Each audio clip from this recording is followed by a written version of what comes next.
നമസ്കാരം, ഏവർക്കും study Nifty മലയാളത്തിന്റെ ഡെയിലി മാർക്കറ്റ് ന്യൂസിലേക്ക് സ്വാഗതം. ഇന്ന് ജൂലൈ 26 വെള്ളിയാഴ്ചയാണ്. ഗ്ലോബൽ മാർക്കറ്റുകളിൽ ആദ്യം US മാർക്കറ്റ് പരിശോധിച്ചാൽ ഇന്നലെയാണ് ഗ്രോസ് ഡൊമസ്റ്റിക് പ്രൊഡക്റ്റ് ഡാറ്റ പുറത്തു വന്നത്. ഒരു സ്ട്രോങ്ങർ ദാൻ എക്സ്പെക്റ്റഡ് ഡാറ്റ തന്നെയായിരുന്നു ഇന്നലെ പുറത്തു വന്നത്. എന്നിരുന്നാലും മെഗാ ക്യാപ് സ്റ്റോക്കുകളിൽ ഏർണിംഗ്സ് വീക്കായതും പൊളിറ്റിക്കൽ അൺസർട്ടൈനിറ്റിയും കാരണം ഇന്നലെ ഒരിക്കൽ കൂടി നാസ്ഡാക്കും S&P 500ഉം ഇടിവിലേക്ക് പോയി. ഇന്നലെ ട്രേഡിംഗ് അവസാനിപ്പിച്ച് യൂറോപ്യൻ മാർക്കറ്റുകളും ഇടിവിൽ തന്നെയായിരുന്നു. എന്നിരുന്നാലും ഇന്ന് ഓപ്പൺ ചെയ്ത് ഇപ്പോൾ ട്രേഡിംഗ് ആരംഭിച്ച US യൂറോപ്യൻ മാർക്കറ്റിന്റെ ഫ്യൂച്ചേഴ്സ് പോസിറ്റീവിലാണ് എന്നത് പ്രതീക്ഷ നൽകുന്നു. ഗിഫ്റ്റ് നിഫ്റ്റിയും സൂചിപ്പിക്കുന്നത് നിഫ്റ്റിയിൽ ഇന്നൊരു പോസിറ്റീവ് സ്റ്റാർട്ട് ഉണ്ടാകും എന്ന് തന്നെയാണ്. ഇന്ത്യൻ മാർക്കറ്റിലേക്ക് വന്നാൽ പ്രധാനപ്പെട്ട കുറച്ച് വാർത്തകളുള്ളത്. ബഡ്ജറ്റിന് ശേഷം വാട്ടർ സ്റ്റോക്കുകൾ ഫോക്കസിൽ വരാനുള്ള സാധ്യതയുണ്ട്. മാത്രമല്ല ഹൈവേ നിർമ്മാണ ലക്ഷ്യം ഫിനാൻഷ്യൽ ഇയർ 2025 15% കുറയും എന്നൊരു വാർത്ത വരുന്നു. അത് ഇൻഫ്രാസ്ട്രക്ചർ കമ്പനികളെ സംബന്ധിച്ച് നെഗറ്റീവായിട്ടുള്ള ഒരു വാർത്തയാണ്. ഇതുകൂടാതെ മാൻകൈൻ ഫാർമ ഇന്ന് ഫോക്കസിൽ ഉണ്ടാവാനുള്ള സാധ്യത കൂടുതലാണ്. കാരണം 13,630 കോടി രൂപയ്ക്ക് ഭാരത് സെറംസിനെ വാങ്ങുന്നു എന്നൊരു വാർത്ത വരുന്നുണ്ട്. ദയവ് ചെയ്ത് ചാനലൊന്ന് സബ്സ്ക്രൈബ് ചെയ്യാൻ ശ്രമിക്കുക. മാത്രമല്ല വീഡിയോയ്ക്ക് വളരെ ലൈക്ക് കുറവാണ്. അതുകൊണ്ട് വീഡിയോ കാണുന്ന എല്ലാവരും ഒന്ന് ലൈക്ക് ബട്ടൺ ഒന്ന് ക്ലിക്ക് ചെയ്യാൻ ശ്രമിക്കുക. ഇന്നത്തെ ഹൈലൈറ്റ് ആയ കുറച്ച് വാർത്തകൾ നോക്കാം. ആദ്യം ബഡ്ജറ്റുമായി ബന്ധപ്പെട്ട് ധാരാളം സെക്ടറുകൾ ഇപ്പോൾ ഫോക്കസിലുണ്ട്.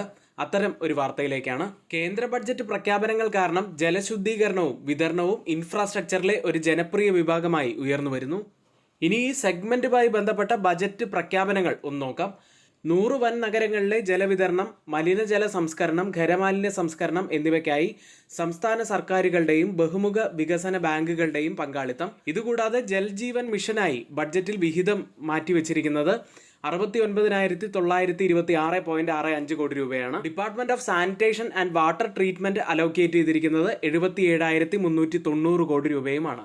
ഈ റിപ്പോർട്ട് പറയുന്നത് വരുന്ന 4 മുതൽ 5 വർഷം കൊണ്ട് 12 മുതൽ 15% വരെ വളർച്ച ഈ സെക്ടറിൽ ഉണ്ടാകും എന്നാണ്. ഈ വാർത്തയുമായി ബന്ധപ്പെട്ട പ്രമുഖ കമ്പനികൾ കൂടിയൊന്ന് നമുക്ക് നോക്കാം. VA tech, Wabag, ion exchange, Welspun enterprises, WPL, EMS limited എന്നിവയാണ്. ഈ കമ്പനികളുടെ പേരൊന്നും ഒരു റെക്കമെൻഡേഷൻ അല്ല. ഈ റിപ്പോർട്ട് പ്രകാരമുള്ള പേരുകൾ നമ്മൾ ഇവിടെ പറഞ്ഞു എന്ന് മാത്രം. കൂടാതെ ഈ വാർത്ത ഇവിടെ ഷെയർ ചെയ്യുന്നത് നിങ്ങളുടെ എഡ്യൂക്കേഷണൽ പർപ്പസിന് വേണ്ടി മാത്രമാണ്. മറ്റൊരു വാർത്തയുള്ളത് ഇൻഫ്രാസ്ട്രക്ചർ കൺസ്ട്രക്ഷൻ സെക്ടറുകളെ നെഗറ്റീവായിട്ട് ബാധിക്കാൻ സാധ്യതയുള്ള ഒരു വാർത്തയാണ്. ഫിനാൻഷ്യൽ ഇയർ 2025 ഹൈവേ നിർമ്മാണ ലക്ഷ്യം 15% കുറച്ചിരിക്കുന്നു. ഈ സാമ്പത്തിക വർഷം 10,421 കിലോമീറ്റർ ദേശീയപാതയാണ് സർക്കാർ താൽക്കാലികമായി ലക്ഷ്യമിടുന്നത്. സംസ്ഥാന അനുമതികളിലെ തിരഞ്ഞെടുപ്പ് കാരണമുള്ള കാലതാമസം കാരണം കഴിഞ്ഞ വർഷം അപേക്ഷിച്ച് 15% ഇപ്പോൾ കുറഞ്ഞിരിക്കുന്നത്. ഏപ്രിൽ മുതൽ ജൂൺ വരെയുള്ള ക്വാർട്ടറിൽ 1,934 കിലോമീറ്റർ ഹൈവേകൾ നിർമ്മിച്ചു. കഴിഞ്ഞ വർഷം ഇതേ കാലയളവിൽ 2,250 കിലോമീറ്റർ ആയിരുന്നു.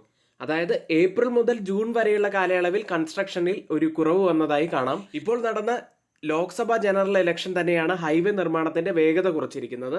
ഈ ഒരു വാർത്ത നമ്മൾ പറഞ്ഞതുപോലെ ഇൻഫ്രാസ്ട്രക്ചർ ആൻഡ് കൺസ്ട്രക്ഷൻ സെക്ടറുകളെ സംബന്ധിച്ച് നെഗറ്റീവായിട്ടുള്ള ഒരു വാർത്തയാണ്. പ്രത്യേകിച്ച് അതിലെ മെയിനായിട്ടുള്ള കമ്പനികൾ കൂടി നമുക്കൊന്ന് നോക്കിയാൽ L&T, IRB infra, GMR infra, Ashok Buildcon, Dilip Buildcon തുടങ്ങിയ കമ്പനികൾക്ക് ഇത് നെഗറ്റീവായിട്ടുള്ള ഒരു വാർത്തയാവാൻ സാധ്യതയുണ്ട്. ഇതുകൂടാതെ കൺസ്ട്രക്ഷൻ മെറ്റീരിയൽ സപ്ലയേഴ്സ്, പ്രത്യേകിച്ച് UltraTech cement, Shri cement, ACC limited തുടങ്ങിയ കമ്പനികൾക്കും അതുപോലെ എഞ്ചിനീയേഴ്സ് ഇന്ത്യ തുടങ്ങിയ കമ്പനികൾക്കൊക്കെ നെഗറ്റീവ് ആവാനുള്ള സാധ്യതയും കൂടുതലാണ്. ഈ കമ്പനികൾ പറഞ്ഞതുകൊണ്ട് തന്നെ ഇത് ഇടിയും എന്നുള്ളതല്ല, നിങ്ങളുടെ അവയർനെസ്സിന് വേണ്ടി, എഡ്യൂക്കേഷണൽ പർപ്പസിന് വേണ്ടിയാണ് ഇതിവിടെ ഷെയർ ചെയ്യുന്നത് എന്ന് മാത്രം. അടുത്തത് മാൻകൈൻ ഫാർമയെ സംബന്ധിച്ച ഒരു വളരെ പോസിറ്റീവായ വാർത്തയാണ്. അഡ്വന്റ് ഇന്റർനാഷണലിൽ നിന്ന് ഏകദേശം 13,630 കോടി രൂപയ്ക്ക് ഭാരത് സെറംസും വാക്സിനുകളും പൂർണ്ണമായി ഏറ്റെടുക്കുമെന്ന് ജൂലൈ 25 മാൻകൈൻ ഫാർമ പ്രഖ്യാപിച്ചു. ഈ ഒരു ഏറ്റെടുക്കൽ വളരെ നിർണായകം തന്നെയാണ് മാൻകൈൻഡിനെ സംബന്ധിച്ച്. കാരണം ഈ ഡീൽ മാൻകൈൻ ഫാർമയെ ഇന്ത്യയിലെ സ്ത്രീകളുടെ ആരോഗ്യ അതുപോലെ ഫെർട്ടിലിറ്റി മരുന്നുകളിൽ മുൻനിരയിൽ എത്തിക്കുകയും വിപുലമായ ക്രിട്ടിക്കൽ കെയർ ഉൽപ്പന്നങ്ങളിലേക്ക് പ്രവേശനം നൽകുകയും ചെയ്യും. ഈ ഒരു മേഖല വഴി കൂടുതൽ മുന്നേറ്റം ഉണ്ടാക്കാൻ മാൻകൈൻഡിന് സാധിക്കും എന്ന് തന്നെയാണ് ഇതിലൂടെ വിലയിരുത്താൻ കഴിയുക. അപ്പോൾ ഇന്ന് മാൻകൈൻ ഫാർമ ഫോക്കസിൽ ഉണ്ടായിരിക്കും എന്ന കാര്യം ഏറെക്കുറെ ഉറപ്പാണ്. അടുത്തതായി ക്വാർട്ടർലി ഏർണിംഗ്സുകൾ നോക്കാം. ആദ്യം ടെക് മഹീന്ദ്രയാണ്. നെറ്റ് പ്രോഫിറ്റിൽ 28.8% വർധനവാണ് ക്വാർട്ടർ ടു ക്വാർട്ടർ കമ്പയർ ചെയ്യുമ്പോൾ വന്നിരിക്കുന്നത്. റവന്യൂവിൽ 1% മാത്രം വർധനവ്. എബിറ്റ 16.5% വർദ്ധിച്ചിരിക്കുന്നു. റവന്യൂ ഇൻ ഡോളർ ടേംസിൽ 0.7% വർധനവാണ് ക്വാർട്ടർ ടു ക്വാർട്ടറിൽ വന്നിരിക്കുന്നത്. റിസൾട്ട് മൊത്തത്തിൽ പരിശോധിച്ചു കഴിഞ്ഞാൽ ബ്ലൂംബർഗിന്റെ എസ്റ്റിമേറ്റിനേക്കാൾ താഴെയായിട്ടാണ് നെറ്റ് പ്രോഫിറ്റ് രേഖപ്പെടുത്തിയിരിക്കുന്നത്. അപ്പോൾ ഇന്ന് എത്തരത്തിലായിരിക്കും മാർക്കറ്റ് അതിനോട് റിയാക്ട് ചെയ്യുക എന്ന് നമുക്ക് കാത്തിരുന്ന് തന്നെ കാണാം. മറ്റൊരു കമ്പനി DLF ആണ്. നെറ്റ് പ്രോഫിറ്റിൽ 22.5% വർധനവാണ് ഇയർ ഓൺ ഇയറിൽ രേഖപ്പെടുത്തിയിരിക്കുന്നത്. 644.7 കോടി രൂപയിലാണ് നെറ്റ് പ്രോഫിറ്റ് ഉള്ളത്.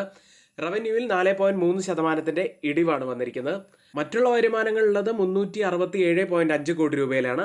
കഴിഞ്ഞ വർഷം ഇതേ കാലയളവിൽ 98.5 കോടി രൂപയായിരുന്നു. DLFന്റെ റിസൾട്ട് സ്ട്രീറ്റ് എസ്റ്റിമേറ്റുകളെ ബീറ്റ് ചെയ്യുന്ന റിസൾട്ട് അല്ലെങ്കിൽ കൂടി അത്യാവശ്യം വലിയ കുഴപ്പമില്ലാത്ത റിസൾട്ടുകൾ തന്നെയാണ്. മറ്റൊരു Q1 റിസൾട്ട് വന്നത് യുണൈറ്റഡ് ബ്രിവറീസിൽ നിന്നായിരുന്നു. നെറ്റ് പ്രോഫിറ്റിൽ 27.5% വർധനവ് രേഖപ്പെടുത്തി ഇയർ ഓൺ ഇയറിൽ. റവന്യൂ എക്സ്ക്ലൂഡിംഗ് എക്സൈസ് ഡ്യൂട്ടി പുറത്തു വന്നത് 8.8% വർധനവിലായിരുന്നു. അടുത്തത് VST ഇൻഡസ്ട്രീസ് ആണ്. നെറ്റ് പ്രോഫിറ്റിൽ 36% ഇടിവാണ് വന്നിരിക്കുന്നത്. റവന്യൂവിൽ 3.6% ഇടിവ് വന്നിരിക്കുന്നു. ഇതുകൂടാതെ ഒരു ഇക്വിറ്റി ഷെയറിന് 10 ബോണസ് ഷെയറുകൾ ഇഷ്യൂ ചെയ്യുന്നതിന് ബോർഡ് അംഗീകാരം നൽകുകയും ചെയ്തു. അടുത്തതായി ജൂപ്പിറ്റർ വാഗൺസ് ആണ്. നെറ്റ് പ്രോഫിറ്റിൽ 46.2% വർധനവും റവന്യൂവിൽ 16.8% വർധനവും വന്നിരിക്കുന്നു. ഇന്ന് റിസൾട്ട് വരുന്ന പ്രധാനപ്പെട്ട കമ്പനികൾ IndusInd bank, power grid corporation, Shriram finance, Cipla, InterGlobe aviation, Bandhan bank, Aarti drugs, Amber enterprises, Cholamandalam investment, city union bank, equity small finance bank, ESAF small finance bank, KEC international, KFin technologies, ലൈറ്റൻ വ്യൂ analyst, Nuvama wealth management, Piramal pharma, SBI cards and payment services, TTK prestige, Zenotech laboratories തുടങ്ങിയവയാണ്. ഇനി ഇന്ന് F&O സെഗ്മെന്റിൽ ബാനായ സ്റ്റോക്കുകൾ ഒന്നും തന്നെയില്ല. ഇനി നമ്മുടെ വളരെ പ്രധാനപ്പെട്ട ലൈവ് സെഷൻ ഉള്ളത് രാവിലെ 10:30 മുതലാണ്. 10:30 മുതൽ 3:30 വരെ ലൈവ് ഉണ്ടായിരിക്കും. നമുക്ക് ഒരുമിച്ചിരുന്ന് ട്രേഡ് ചെയ്യാൻ കഴിയുന്ന വളരെ വലിയൊരു അവസരമാണ്. എല്ലാവരും നമ്മളോടൊപ്പം ചേർന്ന് ട്രേഡ് ചെയ്യാൻ ശ്രമിക്കുക. ഇനി നമ്മുടെ സ്റ്റുഡൻസിന് ആർക്കെങ്കിലും ലൈവ് കാണാൻ സാധിക്കുന്നില്ല എങ്കിൽ ടെൻഷൻ അടിക്കേണ്ട കാര്യമില്ല. തൊട്ട് താഴെ ഇവിടെ ഒരു വാട്സപ്പ് നമ്പർ നൽകിയിട്ടുണ്ട്. ആ നമ്പറിൽ മെസ്സേജ് അയച്ചതിന് ശേഷം ഞങ്ങളുടെ എഡ്യൂക്കേഷൻ ടെലഗ്രാം ചാനലിൽ നിങ്ങൾക്ക് ജോയിൻ ചെയ്തുകൊണ്ട് നമ്മുടെ എഡ്യൂക്കേഷൻ വ്യൂസ് എല്ലാം അവിടെ നിന്ന് ലഭിക്കുന്നതാണ്. ഇന്നലത്തെ മാർക്കറ്റ് ഹൈലൈറ്റ്സിലേക്ക്. സെൻസെക്സും നിഫ്റ്റിയും ചെറിയ നേട്ടത്തിൽ ക്ലോസ് ചെയ്തു. മിഡ് ക്യാപ് ഇൻഡെക്സ് 131 പോയിന്റ്സ് ഇടിഞ്ഞു. നിഫ്റ്റി ബാങ്കാണ് നഷ്ടത്തിൽ മുന്നിലുണ്ടായിരുന്നത്. 428 പോയിന്റ്സ് ആണ് ഇടിഞ്ഞത്. സ്റ്റോക്കുകളിലേക്ക് വന്നാൽ നുമോറ അപ്ഗ്രേഡിനെ തുടർന്ന് ടാറ്റ മോട്ടോഴ്സ് 6% ഉയർന്നു. L&T, SBI ലൈഫ് എന്നിവ Q1 ഏർണിംഗ്സിന് പിന്നാലെ 4% ഉയർന്നു. വീക്ക് Q1 റിസൾട്ടുകളായതുകൊണ്ട് തന്നെ ആക്സിസ് ബാങ്ക് 6% ഇടിവ് നേരിട്ടു. ബ്ലോക്ക് ഡീലിനെ തുടർന്ന് RBL ബാങ്ക് 3% ഇടിഞ്ഞു. Adani green, Jyothy laboratories, PNB housing finance എന്നിവ Q1 റിസൾട്ടുകൾക്ക് ശേഷം ഉയരുകയുണ്ടായി. നിഫ്റ്റിയിലേക്ക് 24,406 7 പോയിന്റ്സ് മാത്രം ഇടിഞ്ഞാണ് നിഫ്റ്റി ഇന്നലെ ക്ലോസ് ചെയ്യുന്നത്. 24,210 എന്ന ലോ ആദ്യ മണിക്കൂറിൽ തന്നെ നിഫ്റ്റി ടച്ച് ചെയ്തിരുന്നു. പിന്നീട് പതുക്കെ റിക്കവറി നടത്തി ഒടുവിൽ ചെറിയ നഷ്ടത്തിലാണ് ഇന്നലെ ക്ലോസ് ചെയ്യുന്നത്. 24,200 ഒരു സ്ട്രോങ് സപ്പോർട്ടാണ് എന്ന് ഇന്നലെയും കാണാൻ കഴിഞ്ഞു. ലോവർ ലെവൽസിൽ നല്ല ബൈയിങ് ഇൻട്രസ്റ്റ് ആണ് കുറച്ച് സെഷനുകളിലായി നമുക്ക് കാണാൻ സാധിക്കുന്നത്. അപ്സൈഡിൽ പ്രധാനപ്പെട്ടത് 24,500 മുതൽ 24,550 വരെയുള്ള ലെവലാണ്. ഡെയിലി മൊമെന്റം ഇൻഡിക്കേറ്റർ ഒരു നെഗറ്റീവ് ക്രോസ് ഓവർ ആണ് കാണിക്കുന്നത്. അപ്സൈഡിലെ ആ ഒരു മൊമെന്റം നഷ്ടപ്പെട്ടു എന്ന് തന്നെയാണ് ഇത് സൂചിപ്പിക്കുന്നതും. ഡൗൺ സൈഡിൽ പ്രധാനപ്പെട്ട ഒരു സപ്പോർട്ട് ആവാൻ സാധ്യതയുള്ളത് 24,000 ആണ്. ഓപ്പൺ ഇൻട്രസ്റ്റ് ഡാറ്റയും അത് തന്നെയാണ് കാണിച്ചു തരുന്നത്. നമുക്ക് മാക്സിമം ഓപ്പൺ ഇൻട്രസ്റ്റ് രേഖപ്പെടുത്തിയ കോൾ സൈഡിലെയും പുട്ട് സൈഡിലെയും സ്ട്രൈക്കുകൾ കൂടി ഒന്ന് നോക്കണം. കൂടുതൽ ഓപ്പൺ ഇൻട്രസ്റ്റ് രേഖപ്പെടുത്തിയിരിക്കുന്ന കോൾ സൈഡിലെ ആദ്യത്തെ സ്ട്രൈക്ക് 25,000 ആണ്. അതിനുശേഷം 24,500 സ്ട്രൈക്കും അതിനുശേഷം 24,400 സ്ട്രൈക്കുമാണ്. പുട്ട് സൈഡിൽ കൂടുതൽ ഓപ്പൺ ഇൻട്രസ്റ്റ് രേഖപ്പെടുത്തിയിരിക്കുന്ന ആദ്യത്തെ സ്ട്രൈക്ക് 24,000-ഉം അതിനുശേഷം 23,400 സ്ട്രൈക്കും അതിനുശേഷം 24,400 സ്ട്രൈക്കിലുമാണ്. ഓപ്പൺ ഇൻട്രസ്റ്റ് ഡാറ്റ പ്രകാരം ഒരു റെസിസ്റ്റൻസ് ആവാൻ സാധ്യതയുള്ളത് 24,500-ഉം സപ്പോർട്ട് ആവാൻ സാധ്യതയുള്ളത് 24,000-ഉമാണ്. അടുത്തതായി മാർക്കറ്റിന്റെ ഒരു സെന്റിമെന്റ് മനസ്സിലാക്കാൻ വേണ്ടി change in open interest data കൂടി ഒന്ന് പരിശോധിക്കാം. പ്രധാനപ്പെട്ട സ്ട്രൈക്കുകളിൽ കോൾ സൈഡിലും പുട്ട് സൈഡിലും വന്ന വ്യത്യാസങ്ങളാണ് പരിശോധിക്കുന്നത്. ആദ്യം 24,400 സ്ട്രൈക്കിൽ 316% വർധനവാണ് പുട്ട് സൈഡിൽ കാണുന്നത്. ലോങ് ബിൽഡപ്പാണ്. എന്നാൽ 306% മാത്രം വർധനവാണ് കോൾ സൈഡിൽ കാണുന്നത്. ഒരു ഷോർട്ട് ബിൽഡപ്പാണ് കോൾ സൈഡിലുള്ളത്. പുട്ട് സൈഡിൽ ലോങ് ബിൽഡപ്പും. 24,350 സ്ട്രൈക്കിൽ 526% വർധനവ് പുട്ട് സൈഡിൽ കാണാം. ലോങ് ബിൽഡപ്പാണ്. എന്നാൽ 254% മാത്രം വർധനവാണ് കോൾ സൈഡിലുള്ളത്. ഷോർട്ട് ബിൽഡപ്പ് തന്നെയാണ്. അടുത്തതായി 24,450 സ്ട്രൈക്കിൽ 289% വർധനവ് കോൾ സൈഡിൽ ഒരു ഷോർട്ട് ബിൽഡപ്പ്. എന്നാൽ 42% മാത്രം വർധനവാണ് പുട്ട് സൈഡിലുള്ളത്. ഒരു ചെറിയ ലോങ് ബിൽഡപ്പ് മാത്രമാണ് അവിടെ കാണുന്നത്. ഈ ഡാറ്റ കാണിക്കുന്നത് 24,350 സ്ട്രൈക്കിൽ 526% വർധനവ് പുട്ട് സൈഡിലുണ്ട്. അതായത് ഒരു ശക്തമായ ലോങ് ബിൽഡപ്പ് തന്നെയാണ് ആ സ്ട്രൈക്കിൽ കാണുന്നത്. 24,350 മുകളിലായിട്ട് തന്നെ പ്രൈസ് ഉണ്ടായിരിക്കും എന്ന് തന്നെയാണ് ഈ ലോങ് ബിൽഡപ്പ് സൂചിപ്പിക്കുന്നത്. 24,450 ഒരു ഷോർട്ട് ബിൽഡപ്പ് 289% ഷോർട്ട് ബിൽഡപ്പ് സൂചിപ്പിക്കുന്നത് ഇതിന് മുകളിലായിട്ട് പ്രൈസ് പോകില്ല എന്നുള്ള സൂചനകളാണ് തരുന്നത്. ബാങ്ക് നിഫ്റ്റിയിലേക്ക് ഇപ്പോഴത്തെ ഫോളിന് നേതൃത്വം വഹിച്ചത് ബാങ്ക് നിഫ്റ്റിയാണ്. 50,888 428 പോയിന്റ്സ് ഇടിഞ്ഞാണ് ഇന്നലെ ബാങ്ക് നിഫ്റ്റി ക്ലോസ് ചെയ്യുന്നത്. ഇന്നലത്തെ ലോ ആയ 50,560 നമ്മൾ പ്രത്യേകം ശ്രദ്ധിക്കേണ്ട ഒരു ലെവൽ തന്നെയാണ്. ഡൗൺ സൈഡിലെ പ്രധാനപ്പെട്ട ഒരു സപ്പോർട്ട് തന്നെയാണത്. കൂടാതെ 50,600 മുതൽ 50,400 വരെയുള്ളത് ഡൗൺ സൈഡിലെ ഒരു ക്രൂഷ്യൽ സപ്പോർട്ട് സോൺ തന്നെയാണ്. അപ്സൈഡിൽ 51,300 മുതൽ 51,600 വരെയുള്ളത് അപ്സൈഡിലെ പ്രധാനപ്പെട്ട ഒരു ലെവലാവാനും സാധ്യതയുണ്ട്. ബാങ്ക് നിഫ്റ്റി തുടർച്ചയായ മൂന്നാമത്തെ ദിവസമാണ് ഒരു ഇടിവിലേക്ക് പോകുന്നത്. കൂടാതെ 50-ഡേ EMI ഉള്ള 50,940 എന്ന റേഞ്ചിന് താഴെയായിട്ടാണ് ബാങ്ക് നിഫ്റ്റി ക്ലോസ് ചെയ്തത്. അതും ഒരു നെഗറ്റീവായിട്ട് തന്നെ കണക്കാക്കണം. ഇന്ത്യ വിക്സിലേക്ക് കഴിഞ്ഞ 2 ദിവസത്തെ നഷ്ടത്തിന് ശേഷം ഇന്ത്യ വിക്സ് ശക്തമായി തന്നെ തിരിച്ചു വന്നു. 7.27% ഉയർന്ന് 12.62 ഇന്നലെ ക്ലോസ് ചെയ്യുന്നത്.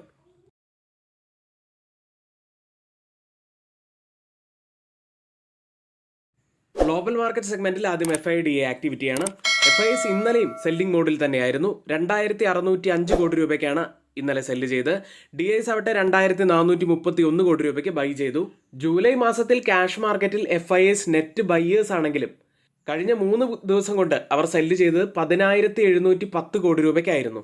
അതായത് FIS സെല്ലിങ്ങിലേക്ക് പോകുന്നു എന്ന സൂചനകളാണോ ഇത് തരുന്നത് എന്ന് നമുക്ക് വരും ദിവസങ്ങളിൽ നിന്നും വിലയിരുത്താം. US മാർക്കറ്റിലേക്ക് S&P 500ഉം നാസ്ഡാക്കും വീണ്ടും ഇടിയുകയുണ്ടായി. ബുധനാഴ്ച ടെക് സ്റ്റോക്കുകളുടെ നേതൃത്വത്തിൽ ഇടിഞ്ഞ US മാർക്കറ്റുകൾക്ക് ഇന്നലെയും ഒരു റിക്കവറി നടത്താൻ സാധിച്ചില്ല. ഡൗ ജോൺസ് 0.2% നേട്ടത്തിലാണ് ഇന്നലെ ക്ലോസ് ചെയ്യുന്നത്. നാസ്ഡാക്ക് 0.93% ഇടിവിൽ, S&P 500 0.51% നഷ്ടത്തിലും ഇന്നലെ ക്ലോസ് ചെയ്തു. ഇന്നലെ US നിന്നും ഗ്രോസ് ഡൊമസ്റ്റിക് പ്രോഡക്റ്റ് ഡാറ്റ പുറത്തു വന്നു. US സമ്പദ് വ്യവസ്ഥ രണ്ടാം പാദത്തിൽ 2.8% വളർച്ച കൈവരിച്ചു. എക്കണോമിസ്റ്റുകൾ എക്സ്പെക്ട് ചെയ്തിരുന്നത് 2% ഇൻഫ്ലേഷൻ കുറഞ്ഞു. സ്ട്രോങ്ങർ ദാൻ എക്സ്പെക്റ്റഡ് ഡാറ്റ തന്നെയാണ് ഇന്നലെ പുറത്തു വന്നത്. ഇത്തരത്തിലുള്ള ശക്തമായ ഡാറ്റകൾ പുറത്തു വരുമ്പോൾ US സെപ്റ്റംബറിൽ ഒരു റേറ്റ് കട്ട് ഉണ്ടായിരിക്കും എന്ന സാധ്യതകൾ വർദ്ധിക്കുകയാണ്. പക്ഷേ എന്നിരുന്നാലും മാർക്കറ്റ് ഒരു ഇടിവിലേക്ക് പോകാനുള്ള കാരണങ്ങൾ അന്വേഷിച്ചു കഴിഞ്ഞാൽ മെഗാ ക്യാപ് സ്റ്റോക്കുകളുടെ ഡിസപ്പോയിന്റിംഗ് ഏർണിംഗ്സ് ആണ് ഒരു കാരണമായിട്ട് കാണാൻ കഴിയുന്നത്. മറ്റൊരു കാരണം US പൊളിറ്റിക്കൽ അൺസർട്ടൈനിറ്റി, ഇനി ആര് അവിടെ പ്രസിഡന്റ് ആകും എന്നുള്ള അഭ്യൂഹങ്ങൾ നിലനിൽക്കുന്നുണ്ട്. അത് മറ്റൊരു കാരണമാണ്. ഇനി ഇന്നലത്തെ പെർഫോമൻസിലേക്ക് വന്നാൽ നേട്ടമുണ്ടാക്കിയത് സ്മോൾ ക്യാപ് സ്റ്റോക്കുകളായിരുന്നു. റസൽ 2000 ഇന്നലെ 1.3% ഉയർന്നു.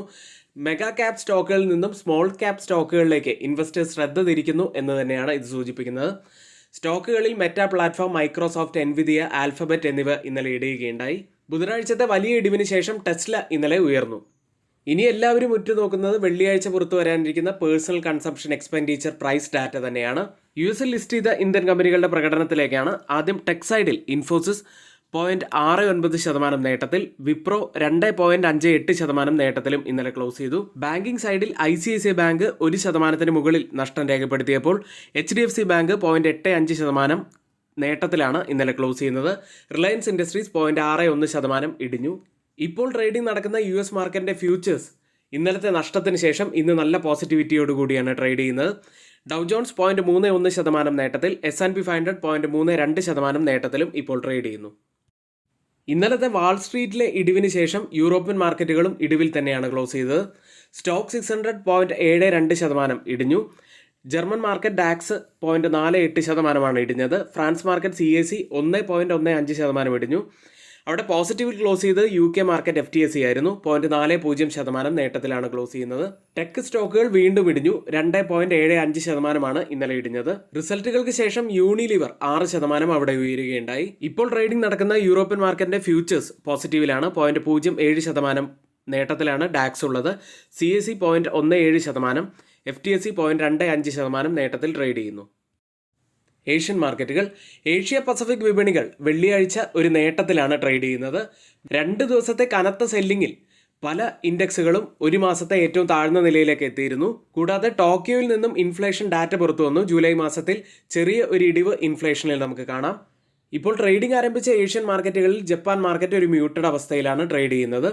കോസ്പി മാർക്കറ്റ് 0.62% നേട്ടത്തിൽ. തായ്വാൻ മാർക്കറ്റ് കനത്ത ഇടിവിലാണ്, 3.97% ഇടിഞ്ഞിരിക്കുന്നു. ഗിഫ്റ്റ് നിഫ്റ്റി ഇപ്പോൾ ട്രേഡ് ചെയ്യുന്നത് 24,462.50 എന്ന നിലയിലാണ്. 7 പോയിന്റ് സബ്സൈഡിലാണ് ഇപ്പോൾ ട്രേഡ് ചെയ്യുന്നത്. ഇപ്പോൾ സമയം 7 മണിയാണ്.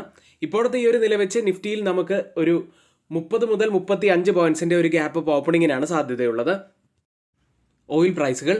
US ക്രൂഡ് ഓയിൽ വ്യാഴാഴ്ച ഒരു തിരിച്ചുവരവ് നടത്തി. രണ്ടാം പാദ സാമ്പത്തിക വളർച്ച പ്രതീക്ഷിച്ചതിലും US ശക്തമായതിനെ തുടർന്നാണ് ക്രൂഡ് ഓയിൽ 1% അടുത്ത് ഉയർന്നത്. ബ്രന്റ് ഉള്ളത് $82.37 പെർ ബാരൽ എന്ന നിലയിലാണ്. 0.08% ഇടിവിലാണ് ഇപ്പോൾ ട്രേഡ് ചെയ്യുന്നത്. WTI ഉള്ളത് 78.28 എന്ന നിലയിൽ ഒരു മ്യൂട്ടഡ് അവസ്ഥയിൽ ട്രേഡ് ചെയ്യുന്നു. ഇന്നത്തെ ഏറ്റവും പ്രധാനപ്പെട്ട കുറച്ച് വാർത്തകളാണ് നമ്മളിവിടെ ഷെയർ ചെയ്തിരിക്കുന്നത്. ഏറ്റവും പ്രധാനപ്പെട്ട വാർത്തകൾ ഏറ്റവും ഓതറൈസ് ആയിട്ടുള്ള സൈറ്റുകളായ Moneycontrol, Mint, Reuters, CNBC, ET Now, Reuters, Financial Express തുടങ്ങിയ മാധ്യമങ്ങളിൽ നിന്നാണ് എടുത്തിട്ടുള്ളത്. മറ്റുള്ളതെല്ലാം നമ്മുടെ വ്യൂസ് മാത്രമാണ്. ഒരിക്കലും അത് റെക്കമെൻഡേഷൻ ആയിട്ട് ആരും തന്നെ എടുക്കരുത്. എങ്കിൽ ഇന്നത്തെ വീഡിയോ ഇവിടെ പൂർത്തിയാവുന്നു. ഏവർക്കും നന്ദി.